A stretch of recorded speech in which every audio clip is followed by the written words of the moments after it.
Welcome to Therapist Desk today, the podcast where we explore the world of mental health. I'm your host, Winnie Pere, and I'm thrilled to embark on this journey with you. Today, we are having a conversation on overcoming negative self-talk. So, what exactly is negative self-talk and why is it such a common issue? Negative self-talk is that internal dialogue or thoughts that are critical, demeaning, or defeating in nature, since it's negative. You know that voice in your head that tells you you're not good enough, you're not smart enough, you're not capable, that makes you end up self-sabotaging and it manifests itself as self-doubt and eventually low self-esteem.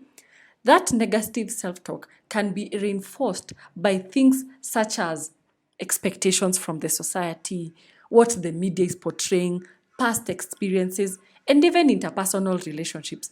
Over time, these negative dialogues becomes habitual, leading to a negative self-perception and impacting various aspects of your lives, such as your confidence, your relationships, and your general overall well-being. We have some of the basics on negative self-talk. We can say it's automatic and habitual. It often occurs automatically without a conscious effort. It's a habitual pattern of thinking that can be ingrained over time, which makes it more dangerous. Another thing is it's unrealistic and exaggerated. It tends to distort reality and magnify our perceived shortcomings. It may involve making overgeneralization or jumping into conclusions without any evidence.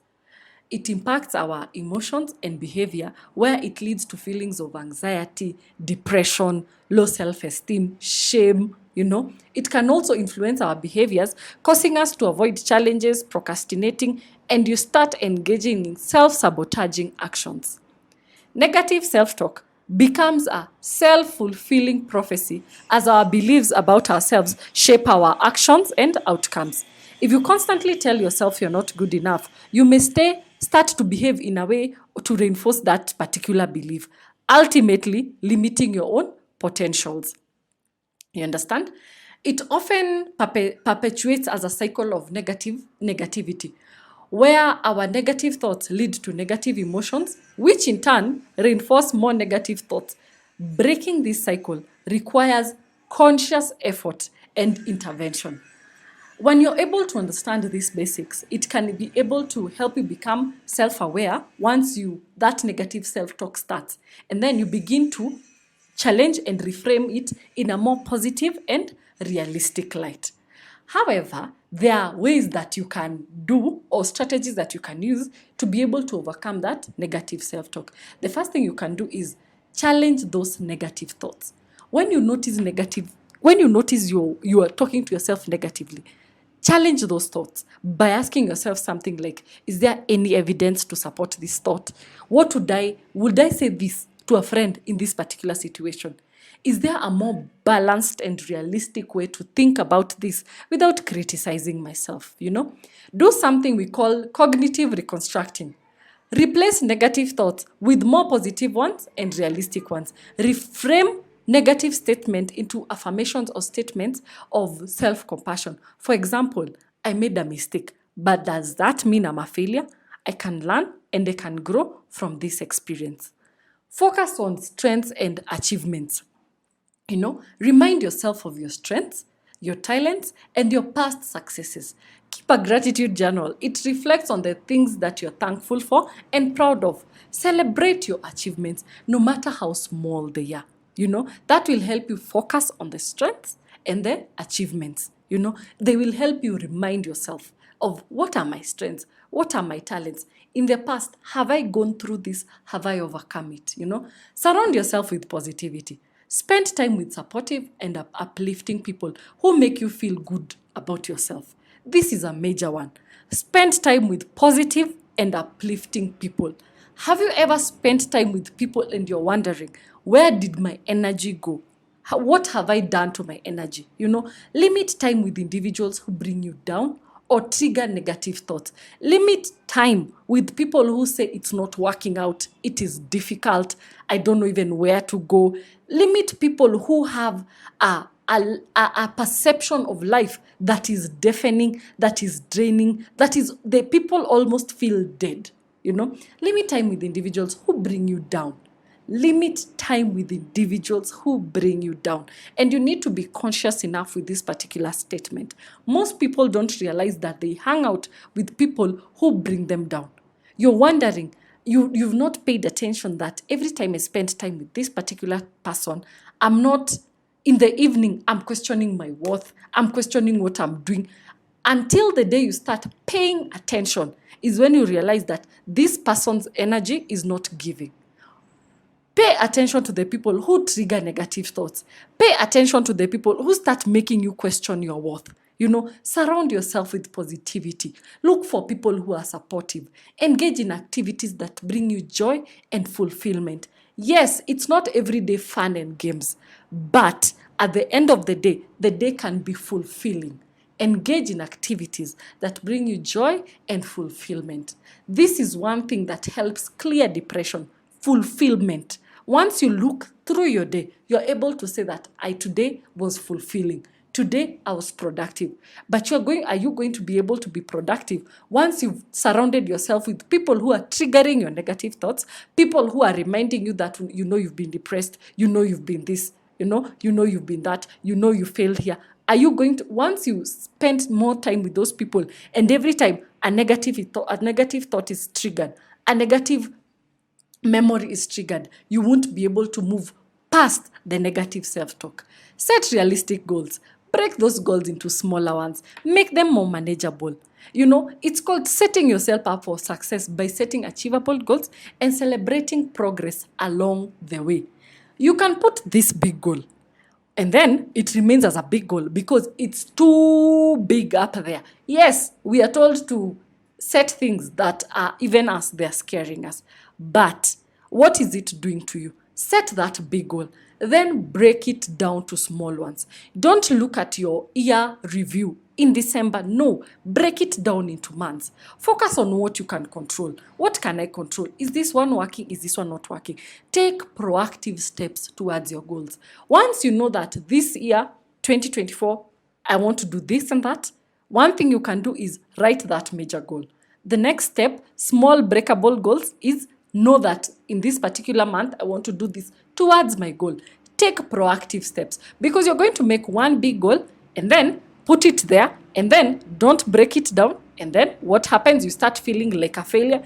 And then December is here with us. We start saying that resolutions don't work, goals don't work, guilt are for those people. No, take proactive steps towards your own goals. Another thing you can do is seek professional help if needed. If negatively self-talk is significantly impacting your daily life and well-being, consider seeking support from a therapist. They can provide personalized strategies or techniques to help you overcome negative self-talk.